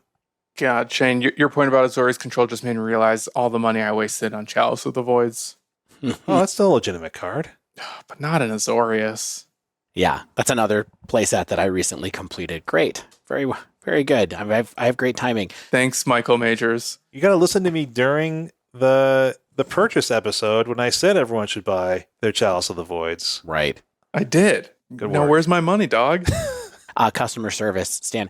I'm just going to be honest here and say I have no idea. I was thinking about what kind of decks would I be having my eye on that's not on this list. I don't really feel like I know what's going to happen other than what we've talked about with some of the decks that are established right now. I feel like I can make some assumptions about. But there's always that thing about Magic and in a big metagame like Modern where, when Shane was like, yeah, maybe Heliod will come back. Even though Prismatic Ending still kind of destroys Heliod, like maybe something like that'll happen. I don't know. I think it's mostly going to be, and I hope that what happens is that Other grows as a category for a while in the medium term. All right, there is one last section in the monthly report that I want to bring to your attentions, and that was some of the rate changes month to month of a handful of these decks that we're talking about. And I think some of them may be a little bit of a surprise to all of us. We had noted that Hammer was very popular, of course, and it had gotten more popular in February. It was actually 25% more popular from January to February. Grixis Death Shadow, 24% less popular. And though it ended up being a pretty top-heavy deck, it wasn't as much of the metagame share as it was the previous month. And I think part of that is because of how big the other bucket was. We saw so much more variety that some of these top decks, especially Death Shadow, actually shrunk a little bit. The other one that shrunk as well was Blink. Dropped for a modest 4%. I found that noteworthy. Yeah. Effectively flat. I mean, the biggest jumps we saw were what? Mono Blue Living End up almost 200%. But when you say Mono Blue Living End, what are they? They're just cycling random turtles? Yeah, basically. No, it's for some reason Goldfish called it Blue Living End. It went from 2% to 6% from January to February. So that one had a big uptick. Same with Amulet Titan, almost doubled, up 87%. Azori's control more than doubled, up 118%. A couple of Lurrus decks actually also dropped in addition to Shadow. Burn down 42%, Jund down 67%. But Prowess up 200%. Yeah, reaching a whopping 1.95% of the field. Yeah, so it means there was 1 or 2 decks in January and there was 4 or 5, 4-ish in February. So I think we'll see some of these trends potentially continue. As we've talked about, some decks we think have up arrows next to them, and some that we think, potentially might just be kind of flat. Yeah, the other one that we really overlooked in our overall discussion that had a pretty big jump was Indomitable Creativity. Went from 0.3 to 0.8. So although less than 1%, more people have been picking it up. And I think that is another deck that can have an up arrow next to it moving forward because it's not impacted by this banning. I was actually going to mention that, and I feel like if it turns out that, and I didn't want to do the thing where I talk about the deck that I've been playing lately, but it did cross my mind in the sense that, but I'm also not sure if there's a world where there's more Murktide. Is it Murktide out there with the counterspell suite, that the powerful kind of counterspell suite that Is It Murktide has in it, if creativity is really that great in that context or not. So I feel a little bit like that one, similar to Living End in some ways, is related to the number of counterspell decks that you see out there floating around. Because, the thing that creativity is really good at least the way that it behaves right now, is it's really good at, shutting down decks that are mostly board based, whether you're playing with Archons or whether you're playing with Emissary. Emissary gives you an extra angle against something like Burn. But, I think Archon does that well too with the life gain. So, I think it's possible that one goes up just because of popularity and people starting to recognize that it's a good deck. Right on. Gentlemen, I feel like we've talked so much about the old and the effects on the old. What I'd love to get into a little bit is, like everyone else, is what cards that have been effectively considered off the menu are now new options for us to eat at the restaurant of modern. I'm straining this metaphor a little bit. Mm-hmm. How big does that buffet get at Ponderosa now that Maris isn't there to eat all of the low calorie things? You know what I'm saying? Did your family go to Ponderosa buffet a lot? Because we did. I don't know about a lot, but I've definitely been there. In my mind, I was there like once a month. I don't think that was the case, but man, I remember that Sunday bar fondly. And so I'm looking forward to talking about the Sundays we're going to create with some of our favorite old/new cards. The first card I would love to throw out there, I think it's the first, and I'm going to throw it out there. I'm going to make you talk about it, Shane. This is the hype card of today. As soon as the ban happened, what card did everybody want to talk about? It's a Liliana. Liliana the Veil. I made the questionable decision to buy my second playset of Lily after purchasing my first and then selling them and then buying them again. But now they're half the price almost of what they used to be. And they might stay that way. But let's get into that in a second. So Liliana the Veil, it's kind of the showcase card of something that Lurrus eliminated because it was a card that was in Lurrus style decks. It was in every black-based, mid-rangey style deck, and because it's a 3-mana permanent, it was not playable with Lurrus. And so that was one of the early arguments that everyone would make is like, if you play Lurrus, you can't play Lily. And that didn't end up mattering that much. At all. And Jund is a reasonably good and reasonably popular deck, even in Modern right now. I know the meta share was down last month, but it's a pretty well-established archetype at this point that still leverages good Modern Horizons 2 cards in Urza Saga, and Ragavan. Yeah, I mean, I don't even think it's funny that you went straight to Jund because it's not like Liliana of the Veil and Jund. They're together in classic Modern players' minds. But I feel like we've seen such a strong uptick in Rakdos-based decks, in Mardu-style decks, where because we have so many good threats in red, so much good interaction in black, and Death Shadow style decks are based around black, that it's tempting to be like, do we just have do we have Jund back? But I think it's also important to look at and be like, do we just have a slightly higher curve Rakdos value deck? Like, do I just sort of up the curve? I can drop Liliana in there. I can potentially talk about another card in Seasoned Pyromancer, another high value 3-drop that is in these mid-range grindy style decks. in what I would call aspiring spike style decks, where just like how much value can I extract over the course of a long game. But sticking with Liliana for now, I'm not sure we're still living in the world of Liliana's Modern. Mm-hmm. But I'm tempted to think that she could have a place. I mean, she still can shut down opposing creature decks in the kind of strategy that these decks work with, which is eliminate early threats, stick a Liliana. They can't play anything into her because she can minus, gain iterative value by discarding the opponent's hand. That still may have some value for you, and all that kind of stuff still can happen, but I think it just happens less frequently in today's Modern. But yeah, I'm not sold on Liliana being like astounding, but I think it has a role, but I don't think it's like going to become a new pillar of Modern by any means. What about the other Liliana? Remember when Liliana the Last Hope was good? Too, actually, yeah. I've been thinking about her so much recently. I keep miss thinking her. about Liliana the Last Hope because like she kills Ragavans. Exactly. On turn 3. Oh, whoops. But it's turn 2 if you hit with your Ragavan first. Yeah. That's pretty True. good. True.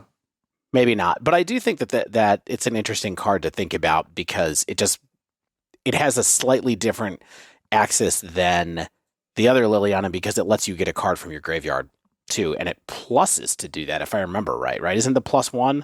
Yeah, the recursion thing is pretty cool. So I think that there's Liliana the Last Hope is a card that I'm surprised at just how it's nowhere at all. But if it's going to be anywhere, I do think that it will be back in Modern because of the fact that there's still it does effective creature removal. But I don't know if it's going to be a thing again. But we can hope. It can be our last hope. Since you brought this other card up, let's talk about Seasoned Pyromancer. Because Seasoned Pyromancer is actually a card that I have more confidence in than I do in either of the Lilianas as far as being a good and useful card, again, in post Lurrus Modern. Mm-hmm. Don't know exactly where it fits, but it's certainly a card that when you think about aggressive mono-red shells, some things that had been kind of warped around Lurrus, especially prowess-style decks, which, we kind of played with Seasoned Pyromancer for a little bit at the very end of Mono Red Phoenix, for example. Even a little bit post Faithless Looting Ban, people tried to use that as one of your discard outlets, which was like not a great idea. But I do think that card provides value in so many different ways that I feel like it's a card that might come back, right? You can get creatures, you can get card draw, you can use it out of your graveyard to get tokens again. I just feel like there's a lot going on with Seasoned Pyromancer, and it happens right away. Unlike a card like Liliana now with a planeswalker like that where it takes time to accrue the value, sort of. I mean, one thing I do like about Liliana is that she feeds Delirium. Something to note, because Unholy Heat is still going to be a really good card. With regard to Spyro, though, I think it's important to keep in mind that apart from constricting the curve and the CMC of your permanents, it was also a grindy value engine. And I think Seasoned Pyromancer can help fill that part of the equation too, right? Because he can draw you cards, because he can also make you tokens, something that is going to help alleviate the card advantage lost from Lurrus bans is one of the places where you really want to look at replacing or updating your decks in a post-Lurrus world. And it also feeds Delirium because you can get those tokens and get the card draw by throwing a card away in a shell that has Unholy Heat with it. And it does it on comes into play, right? So you don't have to wait to plus it twice or something like that to make it work. It just does all this stuff right away. And so that's part of the reason that I feel like there's a very good chance that we start to see more Seasoned Pyromancer around. Seasoned Pyromancer, Liliana of the Veil, Madness decks. Let's do it. Let's go. Perfect. Let me get my I forget the name of the lightning bolt suddenly, which is a card I've played a bunch of times, but the the lightning bolt, Poopadoop, I forget. Played it in Pioneer. All right, so another card that draws cards, that's one of my favorite cards that I would love to talk about momentarily while we're talking about cards that draw when they come into play and make you discard when you come into play. Bedlam Reveler. Similar. Yeah, that's a spicy meatball right there. I feel a little similar to it the same way that I feel about Seasoned Pyromancer, just when I think about times when mono red prowess was good before Lurrus came along, and maybe not too long after Lurrus was around. There were definitely some days where Bedlam Reveler, like a a prowess deck with Bedlam Reveler at the top of the curve was really good at that point in time. And it fills that same hole, I think, the same way that we talked about with Lurrus, but it does it on comes into play. And so that's the other thing that I was really looking at with both Season Pyromancer and Bedlam Reveler is that they don't have to survive in order to get that card value back for it. You get it right when it comes into play. And all that shell is still there. There's some new cards to think about playing with it from Crimson Vow. There's Ancestral Angerer, which people are less into these days. But there's more notably Reckless Impulse that I think is possible to kind of bring that red shell back. And I know I've seen people already brewing with it, like Mickey S from our Discord and Joey Pasco from OMTG Taps, who is in the chat right now. But I think that there's a good chance that maybe Bedlam Reveler can come home, and that's great because I have the Time Spiral ones, so I'll enjoy putting those in my deck. Dave, speaking of chat, I do want to have a live look in where Mickey S said he just got wrecked by Lily the Last Hope tagging his Dragon's Rage Channeler. And you know what? That's kind of what another thing I was imagining happening with Lily the Last Hope. It's not a bad card. Like you said, it kills these powerful 1-drops, and they're around. They're around. Stan, what cards are you interested in that maybe have gone away for a little bit? Lightning Skelemental? Skelemental! We haven't said that in a while. Yeah, we really haven't. Here's why. Okay, I'm not going to completely joke for the sake of being hilarious. We have seen this black-white like quasi unearth deck that's using things like Malachir Rebirth and Undying Evil to like bring your creatures back from the graveyard when they die, and we see it paired with things like Solitude and Grief. And I wonder if the addition of Lightning Skelemental along with Croxa is something that can make future unearth strategies actually have legs again. I mean, potentially. And part of that is also like the card advantage point I was making earlier. Like, unless Skelemental dies on sight, if it connects, it's making your opponent discard a couple cards. It's also like dinging them for up to 6 damage. It has trample, so maybe a few less, but you don't ever want to block the Skelemental. No, it's not worth it to have that third card go away. Yeah. I mean, I know that you loved Skelemental. I definitely thought about just putting it in the notes for you. I'm glad that you brought it in yourself. Yes. But yeah, I think it's definitely possible. And it's certainly a card that there was nowhere near enough value out of it with Lurrus there blocking it. But now, who knows? Yeah, I mean, the other one that I think a lot of people are talking about that we should mention is Nettlecyst being one of the strongest threats at 3 CMC in particular. And it being kind of a sticky threat too, because even if the germ dies, as long as the equipment stays on the board, then you can keep attaching Nettlecyst to things. And I know that's been a really strong strategy in some of these new affinity decks that emerged in the immediate aftermath of Neon Dynasty. And maybe without some of the Lurrus midrange or Lurrus aggro piles running around, Nettlecyst can continue to thrive in a post-Lurrus world as well. I definitely think that's something that's on everybody's mind, especially when you look at Hammer as a way to get a giant threat out without the need of a creature. Right? Being able to search up a cranial plating is a nice way to go for that deck, and especially when it comes into play as a creature on its own. I think that makes a lot of sense. And I assume it'll probably be one of the first things that people try out in this new post-Lurrus Hammer. Last one I'll throw out before we pass it to Shane.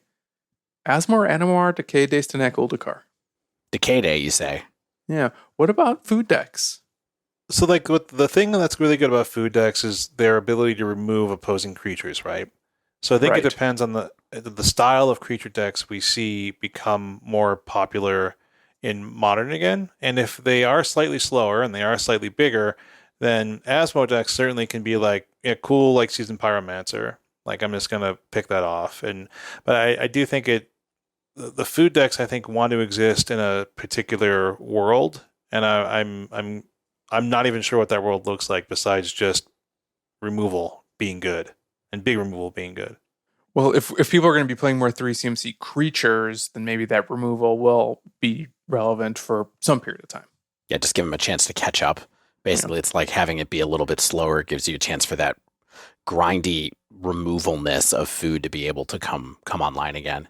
I got one for you. As I'm going to look at Modern Horizons 1 cards that used to be awesome and stopped being awesome. How about Plague Engineer? Oh no! Do we think that card's going to come back? What's it targeting? Like just to Does it matter? to ensure that human decks never exist again? Monkeys? Yeah, naming monkey. Plague Engineer for monkey. Plague Engineer naming human. I don't know. To help get rid of DRC or something like that.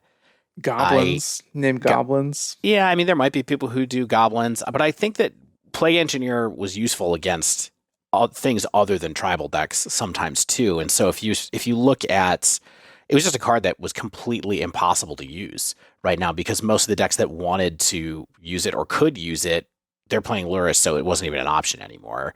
So it just makes me wonder a little bit about that. You guys medium on that one? Potentially. No, I think that's a fair point. That is just like you're less discouraged to use it now. And even though there may not be tribal decks that emerge out of this, though I think there will be. What Plague Engineer does in non-tribal matchups is it can prevent someone from ever casting like a critical creature. Right. Like a monkey, for example. Yeah. Yeah. How about another MH1 card in Ranger Captain of Eos, which has been gone for a while as well. So Ranger Captain of Eos costs 4 mana? 3. Which is the 4? Is that range? Is it the old Ranger Captain? That's just capped. That's just the normal one. Yeah. Got it. And Ranger Captain of Eos gets a 1 or 0 mana card out of your deck, right? Yep. And it has the silence effect. Oh yeah, the sacrifice 3/3. silence. That's a good one for sure. Yeah, there it is. Ranger of Eos is the name of the other card. Does Undying Evil work like you want it to with the sacrifice effect? Like if you target Ranger Captain with Undying Evil, sack it to silence, does it come back? Yeah.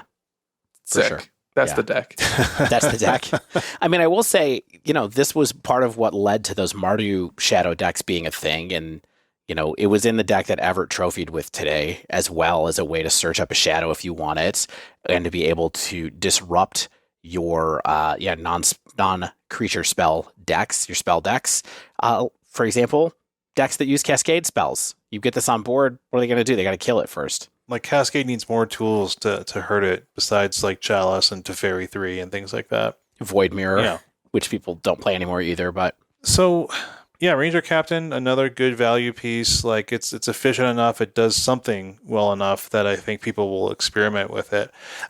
This makes me think about how what everyone's mind goes from 2 mana creatures that are either just really good beaters or have like some mana flexibility. Like Turok, for example, is a 2 mana creature and a 4 mana creature, right? We immediately are like, what are our 3 mana value options that have good ETBs that have some kind of hate ability, like Plague Engineer? There are Planeswalkers that are in Lurrus colors, like Liliana, and I think that's the most interesting thing, is because then new ETBs effectively are like new spells. Right? Because it's like, hey, we get a new spell attached to a body and therefore it's a lot more valuable. So like that makes me hyped. That makes me interested. I'm not sure. Again, we have to live in a metagame where like that type of value at the speed that the value is being provided is worthwhile. And I'm curious to see how fast we realize if we have gone past that point in Modern or not. Where it's like, these 3 mana value creatures are no longer good enough. But I think that decks can be constructed in ways where you can buy yourself enough time. And we see that happen time and time again with all sorts of, Rakdos or Mardu mid-range style strategies. That Ranger Captain is another cool option, like you said, to get either a certain tech piece or to get a Death Shadow or something like that. Dave, are you interested in anything real kind of weird? Like, are you thinking like any kind of like 4 mana creatures or other types of equipment or spells or things like that might have a chance? The weirdest card that I had on my list that I think is a 4 mana card, or I know is a 4 mana card, is Showdown of the Skalds. Ooh. I kind of wondered if, as far as curve toppers go for decks, red-white decks that could fit into, if that might be a way to go to get some value and some extra strength out of your creatures and casting spells that never really got a shot in Modern, but always seemed like maybe it could have been a thing. But that was something that crossed my mind just as what was totally knocked out of the way by Lurrus, that maybe maybe there's some room for that as a 2 of in a deck that needs a powerful spell to top its curve. Yeah, I mean, Showdown is a powerful spell in that it not only provides card advantage, but then makes like the cards that you draw potentially better with it. Like I love the boost that it provides to the creatures that you cast. I think I heard the word Grist be mentioned more than a few times today on like Spike Stream. I think that people are potentially interested in yet another 3-mana planeswalker that is in Lurrus colors in Grist. Right now, we've only really seen it see legitimate play with the Yawgmoth strategy because it just works so well with Yawg. But Grist is just a really good planeswalker. It provides bodies. It works in certain strategies to provide removal. It's a very good 3-mana walker, and I think that there's a chance that we see Grist just show up in other places, and I'm hyped for that. You want another MH2 card that I was throwing around in my mind, and that is General Ferrous Rockerick. All of the Here comes the general.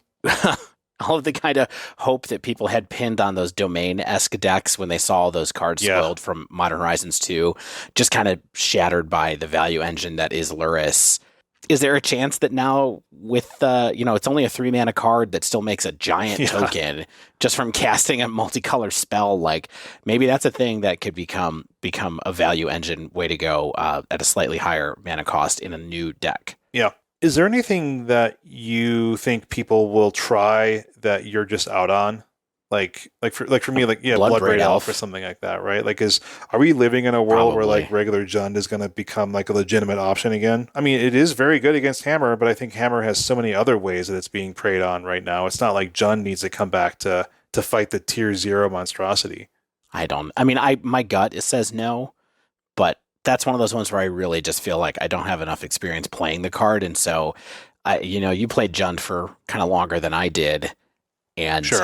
I don't think I don't know, maybe it fits fine in a Jund Saga kind of deck, and that's just kind of what it is. But yeah, I mean, speaking of Jund Saga, I am curious if Saga is able to supplant, or there's any reason for Saga to kind of become a new Grixis Shadow deck, because I feel like, Saga was able to take advantage of Lurrus, certainly, but it definitely was a slightly grindier deck that took advantage of the powerful Urza Saga land, and maybe now it becomes a little bit slower. It still has the aggressive tendencies that the Jund Saga deck can, but like if it's slower and grindier, can use cards like Liliana along with Ren and 6 and still take advantage of the Urza's Saga land and Tarmogoyf and all the kind of totally fine spells.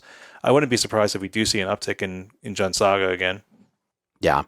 Yeah, I think Saga, the most interesting thing to me about Saga in that deck is like it can't cast any of the spells in Jund. Like there's only a few spells in the deck that even have colorless pips in them, and so it really is a value engine and about getting your Shadow Spear basically, or a spell bomb if that's what you really need.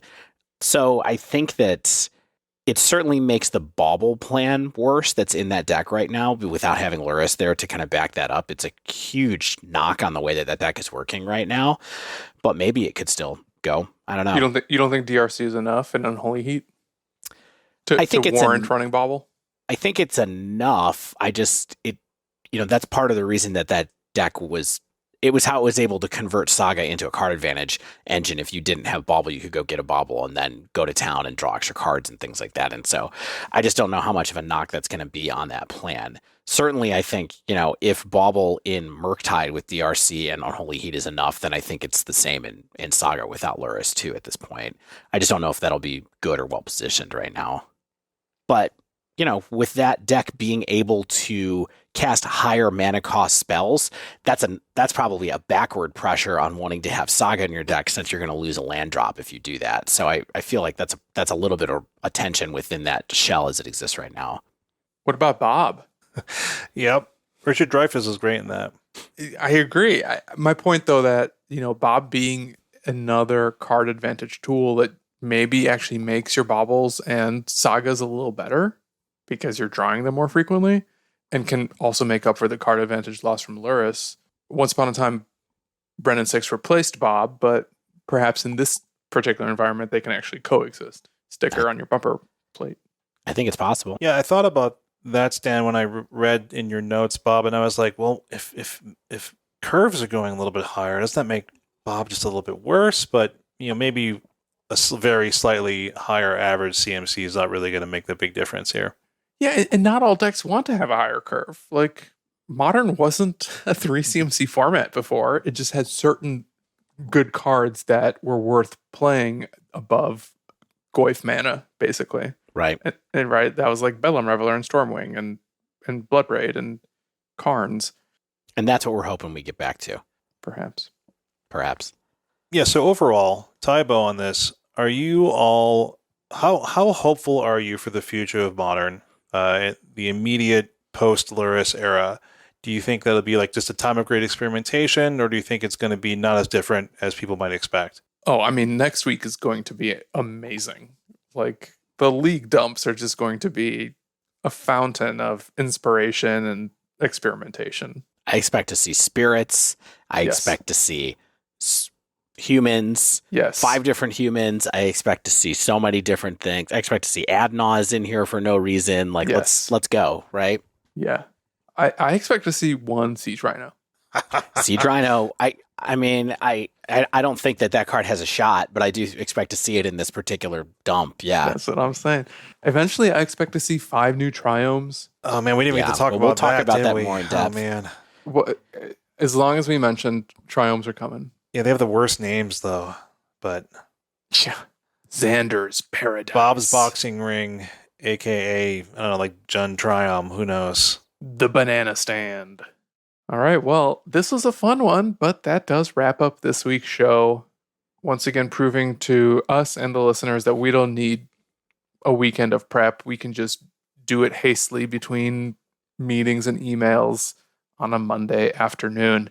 For everyone else out there, if you haven't yet, make sure you subscribe to our podcast so you get the latest episodes as soon as they come out.